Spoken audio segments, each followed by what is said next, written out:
Bismillahirrohmanirrohim. Assalamualaikum warahmatullahi wabarakatuh. Allah Subhanahu wa Ta'ala berfirman, "Ya Tuhan, sesungguhnya aku telah menempatkan sebagian keturunanku di lembah yang tidak mempunyai tanam-tanaman di dekat rumah Engkau, Baitullah, yang dihormati. Ya Tuhan, yang demikian itu agar mereka melaksanakan sholat. Maka jadikanlah hati sebagian manusia cenderung kepada mereka, dan berilah mereka rezeki dari buah-buahan. Mudah-mudahan mereka bersyukur." Quran Surat Ibrahim 14, ayat 37. Dengan berat hati Nabi Ibrahim alaihissalam meninggalkan anak dan istrinya, sambil berkata, "Ya Allah, aku meninggalkan keluarga saya di sebuah lembah kering yang batang pohon kering pun tidak ada, di tempat rumah-Mu yang mulia ini." Karena pada waktu itu pondasi Ka'bah pun masih tertutup oleh padang pasir, dan belum ditemukan. Jauh sebelum kejadian Siti Hajar dan Nabi Ismail mendapatkan mata air Zam-Zam. Di Jazirah Arab bagian selatan, tepatnya daerah Yaman, nama lain dari negeri Yaman adalah negeri Saba, ada bendungan Marib. Berkat adanya bendungan tersebut, tanah di daerah sekitar menjadi subur, dipenuhi dengan aneka macam tanaman, sayuran, buah-buahan dan lainnya. Allah Subhanahu wa Ta'ala berfirman, "Sungguh, bagi kaum Saba, ada tanda kebesaran Tuhan di tempat kediaman mereka, yaitu 2 buah kebun di sebelah kanan dan di sebelah kiri. Kepada mereka dikatakan, makanlah olehmu dari rezeki yang dianugerahkan Tuhanmu, dan bersyukurlah kepadanya.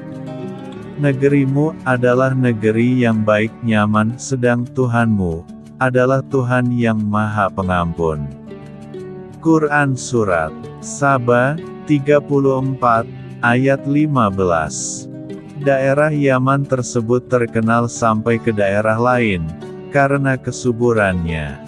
Seiring berjalannya waktu, penduduk Yaman tersebut kufur kepada Allah Subhanahu wa Ta'ala, tidak bersyukur, maka Allah Subhanahu wa Ta'ala menghancurkan bendungan Marib tersebut. Allah Subhanahu wa Ta'ala berfirman, "Tetapi mereka berpaling, maka kami kirim kepada mereka banjir yang besar dan kami ganti kedua kebun mereka dengan 2 kebun yang ditumbuhi pohon-pohon, yang berbuah pahit, pohon as dan sedikit pohon sidar." Quran Surat Saba 34, ayat 16. Setelah bendungan Maribnya hancur, tanaman, sayuran maupun buah-buahan yang lezat dan lebat pun, atas kuasa Allah Subhanahu wa Ta'ala, dirubahnya menjadi pohon sidar dan pohon as yang buahnya pahit dan durinya banyak. Dan salah satu suku yang terbesar di Yaman, yaitu suku Jurhum, keluar dan hendak pergi ke negeri Syam, karena di sana terkenal dengan daerahnya yang subur. Ketika di tengah perjalanan, tepatnya di sekitaran lembah Mekah, atas kuasa Allah Subhanahu wa Ta'ala, pada saat Siti Hajar dan Ismail mendapatkan sumber mata air Zam-Zam, dan pada saat itu pula suku Jurhum lewat. Suku Jurhum tersebut kaget kenapa banyak burung yang berputar, seperti ada kehidupan, karena yang mereka tahu, di Mekah tidak ada sumber kehidupan dan tidak ada orang. Kepala suku Jurhum pergi menghampiri kawanan burung tersebut, dan benar saja, ada sumber mata air yang terus keluar di samping Siti Hajar yang sedang duduk, bersama anaknya Ismail yang masih bayi di sebelahnya. Yang terkenal dari suku Jurhum dari Yaman ini adalah adab dan tata keramanya. Mereka tidak menyerang ataupun merebut, meskipun di sana ada mata air sebagai sumber kehidupan. Kepala pimpinan sukunya menghampiri Siti Hajar dan berkata, "Wahai ibu, saya dari Yaman, daerah tempat kami hancur. Kami hendak pergi ke negeri Syam, tapi di sini ada mata air. Berkenankah kami hidup bersama Anda, dan kami bersedia membayar upeti, hasil dari peternakan, perkebunan maupun pertanian akan kami berikan sebagian." Kemudian Siti Hajar mengizinkan suku Jurhum tersebut untuk tinggal di sini bersama-sama.